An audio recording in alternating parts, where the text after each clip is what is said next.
Welcome all, either in the audience or watching the recording of this workshop. Welcome to the fourth edition of the CTE Momentum Your Place in Space Challenge Workshop. Today we are looking at space manufacturing, building for the future. And it is a continuation of Bjarke Gottfredson's session that he delivered in our previous episode, which was all around robotics in space and robotics in microgravity. So with that, I'd like to, before I hand over to you, Bjarke, what I'd like to do is just take us through our agenda.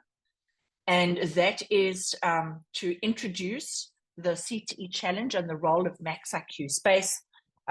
Bjarke, what I will do is that I will reintroduce you because maybe we have some people who who haven't seen last week's presentation. We'll have a Q&A session after that. We'll apply what we've learned, and then if there are any questions for the challenge team, because the deadline is coming up. So in terms of the CTE challenge, Momentum, Your Place in Space challenge, MaxIQ Space is playing the role of, we have offered to mentor, to give feedback on some of the proposals, as well as we have some prizes that are going to be awarded to either the finalists or those who actually succeed in the challenge. Bjarke Gottfredson is one of the co-founders of MaxIQ Space. He is our technical lead and really the inventor of all of our technology. His background is very much in software engineering, but what he does is he focuses on new innovations. So with that, Bjarke, what I'd like to do is hand over to you if you would like to share your screen. So I'm gonna do it hopefully much shorter than I did last time. But this time around, it's like build in space. So we're gonna look at the building blocks that is needed in space. There's a couple of other things we have to look at first. And when we talk about building in space, of course, we can build in space for something that orbit. We can build in space, so including the International Space Station. We can build for a settlement on the moon, and we can build in a settlement on another planet such as Mars, which is probably this, when we think about building on another celestial body, is the planet we're talking about. So with that in mind, I showed this slide here last time when we ended. So this is the slide I just want to continue from. If we have to get stuff to Mars, so we just have to remember that Mars is just like a big desert. There's regolith, like sands and rocks and boulders, and there's hopefully water, and there is hardly any atmosphere on Mars. So if we have to send something to Mars that's prefabricated, and then it's going to take 115 days to 7 months if the time is right. And I'm saying the 150 days because that comes out of one of the Mars programs where they have done this calculation. I'm coming into that just now. But if you have to send something to Mars that's prefabricated, such as, for example, something that generated oxygen or water or 3D built something, that is something that prefabricated. If we have to send software to Mars, which is kind of like interesting because we might be sending a robot to Mars, but in order to get it to do new things, it's hopefully only going to take software. And that might only take 15 to 25 minutes. And then if we are building something on Mars, then it's going to take a few hours if we can, for example, 3D print it. So you can't necessarily set up a full-fledged factory from the beginning, but with 3D printers, a lot of people who have a 3D printer at home have their little hardware factory running, and there's actually a lot of companies that do a lot of hardware using only 3D printers as their manufacturing platform. So some of these things are important when we want to send stuff to Mars or build on Mars, we have to consider these three things. So once we go to Mars, we take one of these rockets, and I'm gonna lean on the footage and the suggestion that comes out of the SpaceX Mars mission. So this is their Starship, and we just have to remember, if it takes 115 to 7 months to go there, and then we can't use, and it have to come back again, we can't use the rocket while it's in transit. So we're going to build quite a lot of rockets. So for example, at Boca Chica, they have this Starship production, and this is how it looks right now. That did like the 25th of September, so like a couple of weeks ago. And you can see there that the one they want to launch here, hopefully this one's ship number 25, which is the first one. And then I have a number of different ships that's more or less ready to go. Once they want to get it into space, they're going to use a booster. And they're also building a number of boosters. But in reality, once we go to Mars, a booster is going to be used for like an hour. And the spaceship is going to, because it's just going to send it out of this Earth's atmosphere. They're going to take 10 minutes or something like that and coming back in. And maybe it have to be refueled and things like that.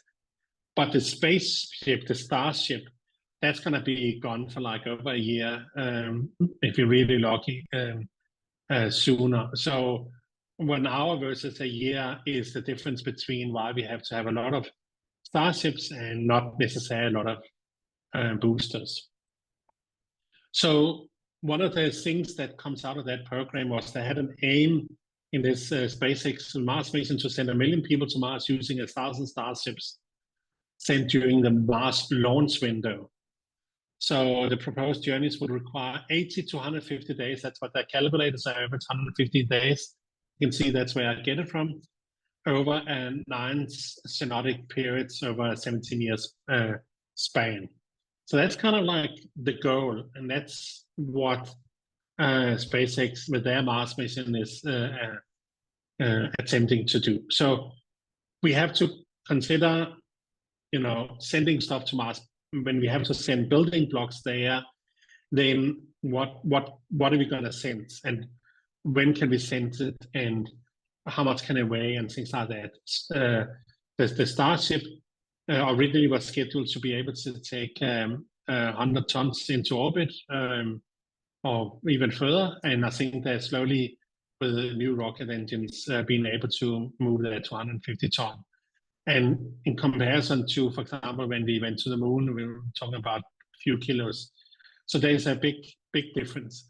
But still, 100 ton, even though it sounds like a lot, it's quite a little amount of material when we're so far away from home. So the first building blocks I want to talk about, and I think Judy talked about it in one of the early episodes, I'm not going to spend too much on it, is this MaxIQ here that's going to generate air. As it says in the NASA material, makes oxygen out of thin air. So the amount of oxygen in the Mars atmosphere is 0.13% versus the 21% we have on our atmosphere. So if we had like a we had a small crew, we need like 25 to 30 tons of oxygen, similar to a tractor trailer of oxygen. And if we have to produce it on Mars, then we have to have a oxygen that's big enough, and it needs a power plant of 20 to 30 kilowatt hour. So like kilowatts to produce this thing here. So that's just one of the big things that we have to set up, is not only the MaxIQ, but of course also a power plant for that. Another thing, and we're going down the line of, remember from our last week, the different things that human needs, is water. And there you're working on something that's called a water vapor absorption reactor. So in the atmosphere, I'm not talking about in the ground, but in the atmosphere, in Martian atmosphere, there's 1 to 2 cubic kilometers of water. And that's like 2,000 billion liters, if you like it in that number instead. But 1 to 2 cubic kilometers, the Lake Tahoe, which some people maybe know, is 151 cubic kilometers in water contents. But remember, comparing to water in the atmosphere versus a lake here, where it's, of course, condensed already. And there is hopefully also water otherwise on Mars. But in the beginning, we're going to use the MaxIQ here because that is, we already established there's that water contents in the air. So we start with that. So once we have that, we have some of the stuff that we need. Then one of the next things we definitely need is shelter. So we want to print the housing there. We want to use the regolith, the soil there is on Mars, with some binding material, and then we're going to 3D print the house. So we, of course, testing all this thing here on Earth first and see if we can do it. And then once we kind of like have figured out that we can do that, we're probably going to take some prefabs 3D printers and send to Mars. And then they're going to take the Martian soil plus some binding material, and they're going to then 3D print some housing. So we don't have to take that with us. And of course, once you can 3D print one of these things, you can hopefully 3D print other constructions that we might need also. And down the line with that, we actually are preparing for what we want to build and whatever other people want to build that have to go to Mars. This Mars, even though that it doesn't have an atmosphere like we have here, and it doesn't have a forest or lakes and a temperature like ours, there's a lot of this stuff where we can start training and simulating some of it here. So when we want to build something for Mars, or for Moon for that matter, then let's build it for here on Earth first. And if it's something we can actually benefit from, such as solar panels, then the sun only shines. The efficiency on Mars is like half of the efficiency here on Earth, simply because that planet, Mars, is the fourth planet from the sun, versus we the third. So we have be a bit closer and have a bit more sun on our planet. So, but that's just a matter of more solar panels. And of course, like here, it doesn't shine in the nighttime, so we need battery storage. And both of these things are produced already, and we're testing them here, and we can use them to calculate and get the price down to a decent amount of so we can, when we send it to Mars, we can send a lot of this thing to Mars. This is one of those things that's difficult to build on Mars. We can't necessarily 3D print this thing here. You probably need to build it on Earth and then sending it there. The same company, Tesla, who is doing the solar panel and the battery here, they're also doing this truck here. And there's a hope that that truck could be amphibious or otherwise kind of like be made into a pressurized vehicle. But because it's electric, it can actually drive around on Mars. We might have to sit in a spacesuit in the first many versions of this car here. But if it's mass produced, it's maybe even cheap enough that we can send them to Mars instead of having very expensive style rovers. And we can drive them around here, testing the same kind of like ground that there is on Mars. And because they're electric and doesn't have combustion, they don't need the atmosphere that normal ice cars need. One of the other companies that's related to Tesla is the Boeing company, and that's also something that's been tested a lot here, because on Mars we might actually have to live underground. There's a couple of there's actually a TV show where they kind of like demonstrate not necessarily a Boeing machine, but try to find a fissure in the Mars that they can actually lower their shelter to be sheltered from the radiation that hits Mars. And if we can't actually figure out to shelter us well enough, we might actually have to then drill to be away, even if it's like, for example, for transportation purpose or something like that. So that was that drill here. So what I want to do is I want to summarize this thing here, and I'm going to use a blueprint from National Geographic here, where they kind of like show in what order they see how things are going to be done here. So cargo is coming to Mars. The first thing we're building is a hub, and then a communication satellite. We're sending a rover there. We keep sending more cargo there. Then the MaxIQ I described, we have to get that to Mars, the wafer. And then, of course, that needs a lot of power. So we're going to do solar panels. We're going to do a reactor probably also. And then with that, we can then install the MaxIQ and the wafer. And we're going to have a 3D printers. We're going to have workshop. And only then, when we have all those things here, we actually, at that point, only going to land people on Mars. So that's kind of like the idea, is that there's a lot of stuff that's being sent to Mars first and configured and set up and things like that, either with the robotics, or maybe we have to send a very small team that actually just go there to plug things in, but they are more or less ready otherwise. So this thing here with a building block, and we talk about something that's prefabricated, something that's software that we can load there, and of course then what can we build on Mars? And we have to build building blocks that is something that we can take to the Mars before we actually know how we're going to use it. And I'm going to just demonstrate here an example of that, because this is actually, Judy mentioned some prices. So we have developed these small circuit boards, which is, this is in this case 2 different sensors, and you can then just click them together, and you're now created a solution. You don't have to have any factory material or anything like that to put it together. So here I have an example of a circuit I built like this, and that can be put together in many different ways. This is just a very specific way. You will see now I have screwed that into a 3D frame, and there's like a battery module and a computer module and a couple of sensors. And that's I put into this cylinder here, so you can see it's screwed in here. This is all 3D printed. And with that, I now demonstrate the mechanical part and electronic part.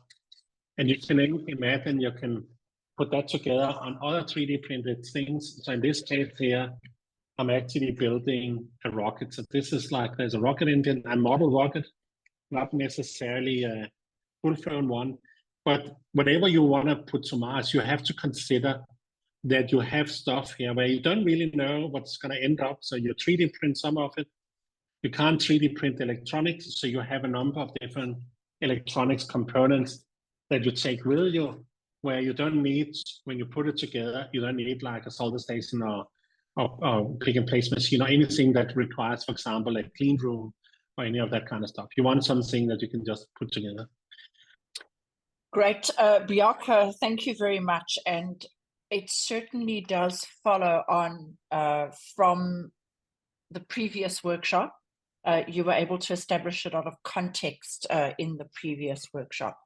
So thank you very much for that. We don't have any questions in the chat. Rebecca and Mesa, I can see that you are there. I'm just wondering if you have any questions for Bjarke before we close. Yes. Thank you so much, Bjarke, for walking us through all of this. It's so interesting.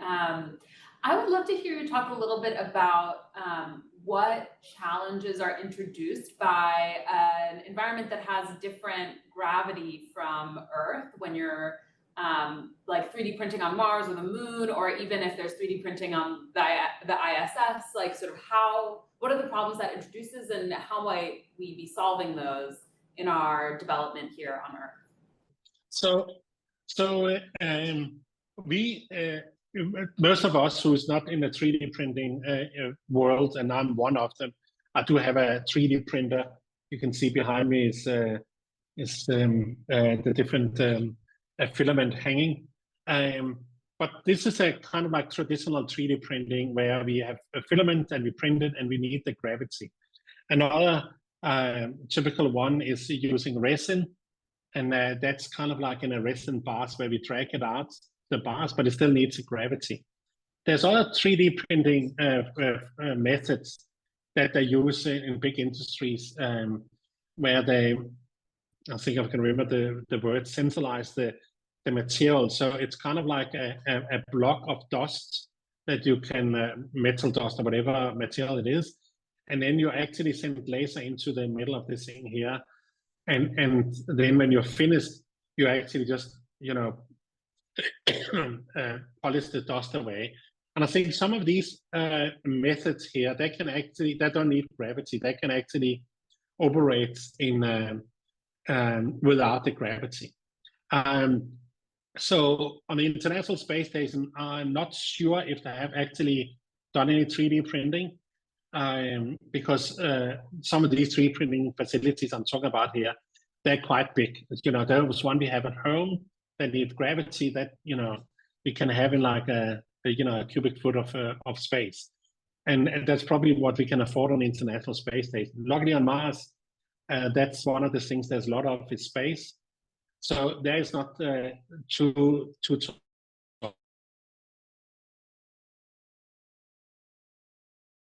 with this, things tend to go in the direction of gravity. So we don't need, for construction or anything like that, we don't need a lot of gravity. Gravity's biggest problem is human being or animals or maybe even plants or things like that. Because we as a living organism, we alter our composition to the environment we're in. And some of it, we alter it much faster. I saw a clip of an astronaut that was in space for like 370 days. And he was, I don't even think he could sit up. He was like carried out of the spacecraft when it landed. And that's from being in, of course, zero gravity or what they call microgravity on ISS. And the thing is that if we go to Mars, as I mentioned last time, then the gravity will have an impact on us as humans. But from a building perspective, it's not a problem. The thing that maybe one can kind of like consider is that when we build stuff, if we can imagine we build a high riser here on Earth, we know how much pressure there is on that building because of the weight, which is the gravity. And of course, the same construction we put on Mars can be done much lighter and easier because it only weighs 40%. So we don't have to have the same kind of like construction methods like we have on Mars. There was another thing I learned since I talked about this yesterday was like, we sometimes have an idea about how Mars is from popular movies like I had from last time, such as The Martian. And I saw this clip here with Neil deGrasse Tyson who said this thing here about this storm on Mars that we saw in The Martian. That's not happening. And he was actually an advisor on the movie. And I said, listen, we have to have something. And the reason why a storm on Mars is not like really a big thing is because the atmosphere on Mars is 600 Pascal versus 100,000 Pascal on Earth. Okay, so it's like not even a percent. It's like 0.06% or something. It's a very, very, very thin atmosphere. So when that blows, it doesn't really matter. We can see it, but it's not like, and sand will fly over and it will cover solar panels and things like that. But it's not like it will tilt a spaceship or anything like that. So number of the things we consider when we construct on Mars, that we have less of a gravity and there's less of an impact from a storm and things like that, is more like a benefit than it's something that counts against us. And one of the reasons, for example, we also do the International Space Station because a lot of the stuff we do on the International Space Station, stuff we can only do when there's no gravity. There's like, I think there's a certain thing that they grow and try and things like that, where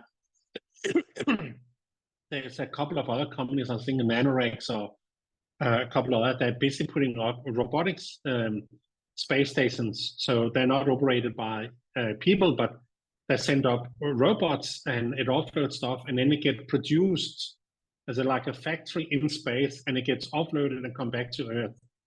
because producing it in zero gravity is just make it much more easier to produce certain things.